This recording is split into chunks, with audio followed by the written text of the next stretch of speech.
Mango pineapple juice. I love it. One of my favorites. Right. Hi guys. Thanks for tuning in. Really appreciate it, first of all. If you haven't joined part of this channel, then obviously just to let you know, I'm doing quite a lot of running content, mindfulness, I guess, in a way, just living in the present, positivity, and yeah, just living my everyday life and just sharing it along with you guys. Obviously, more than happy if you like certain type of content, or you want to have some ideas, or you need some help with something, then just let me know. More than welcome to help. So the thing I want to do with this video is something it's a little bit of a how would you say, disgruntlement with people, because what I really don't like at the moment when I see on a lot of people's Instagram and YouTube channels and such like that, is with runners specifically, is that they are telling people to rest and to do certain different things, and they're not following their own advice. So people will tell you, okay, for a runner you need to rest, and if you've got injured you should really take it slowly back, and that you should only add up your mileage slowly, and you don't even really have to do much mileage.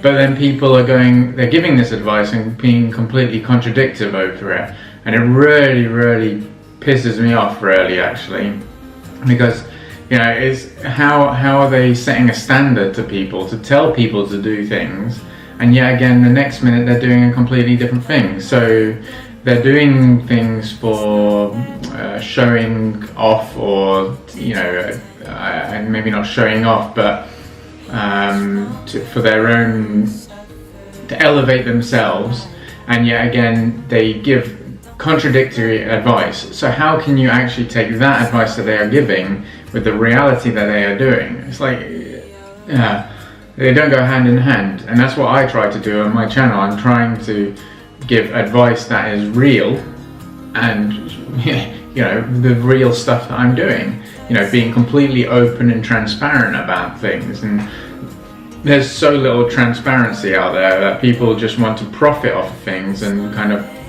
suck you in with something. Yet again they fail to do that very thing. So I made a few notes because it's a topic that has been bothering me for a little bit, not in a negative way, just something I wanted to speak out about, and to help you guys and make you realize that your slow progress, or your low mileage, or even if you're doing high mileage, that you are doing the right or wrong thing compared to what others might be doing. So one of the things is that I've seen so often that people get injured, or they have a slight injury, and then people always go, obviously I understand the fact that they're not doctors or physicians, but they're telling you, okay, rest, recover, take it easy, take some time off. Yeah, again, when you look at these people who've got YouTube channels and giving out advice on Instagram or whatever form, they're not actually following their own advice. They get injured, and then next minute, 3 days later, you see them running, like a half marathon at like a super fast pace, or that they're running like a marathon, fast as well. It's just completely, I don't understand how people are meant to sort of listen to that. And then the thing is that the problem is that it's not them putting their own things, but if they give the advice, then the person following them will take the advice and go, well, we'll look at them and go, hey, I've got a sore Achilles tendonitis, and then all of a sudden 3 days later they're running. It tells you that it's okay to go and do that. That is probably completely the wrong thing to go and do.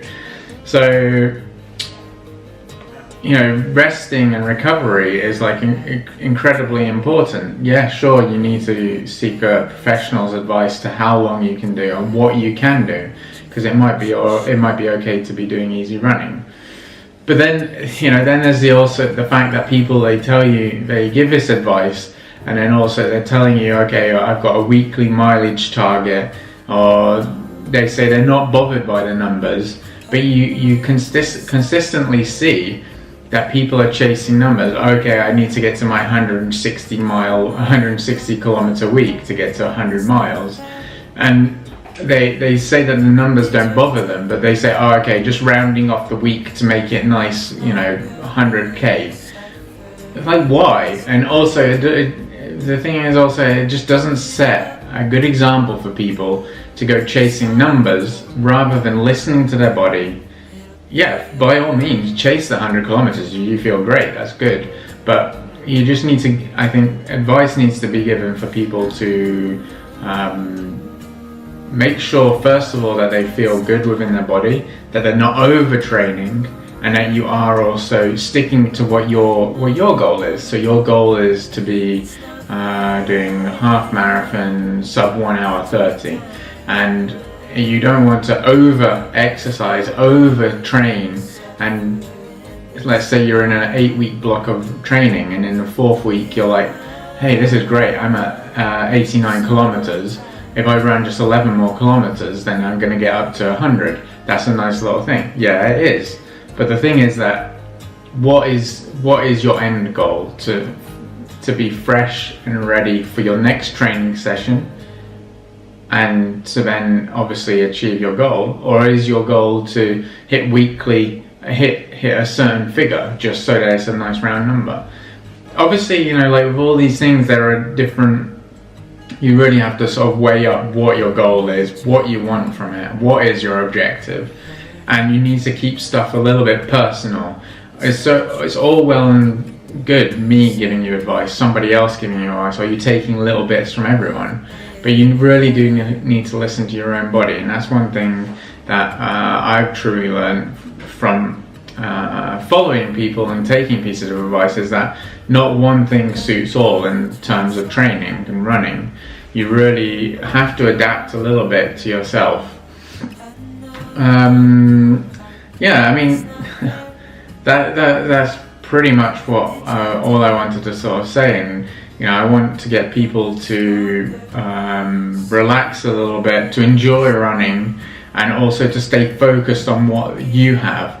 That's the main point, I think. It's not about, okay, don't train hard, don't do much more, don't push to your limits, because yeah, you need to do those things as well. As you have probably heard me say many times, I myself, I push myself, and I'm always striving for more, striving to improve and increase as well, because I have my own goals of ultra running and such, and faster 5k. But it's all about listening to yourself and going at your speed. We're all at different phases. We're all been running for a certain amount of time, or we've all got a different muscle makeup. So please listen to your body, follow advice from people, but translate it to yourself, basically. I really appreciate you watching this. Now, if you've got any tips, suggestions, or things for yourself that you would like to sort of either share for other people, or that you have a good point, then feel free to leave them in the comments below. It's really good to get a little bit of conversation going. And like and subscribe if you like this, and any other content that you'd like to know, then just let me know. Thanks a lot, happy running, and hope you have a good weekend of it as well. Cheers. I know you tried so hard. I know you've done your part. It's not fair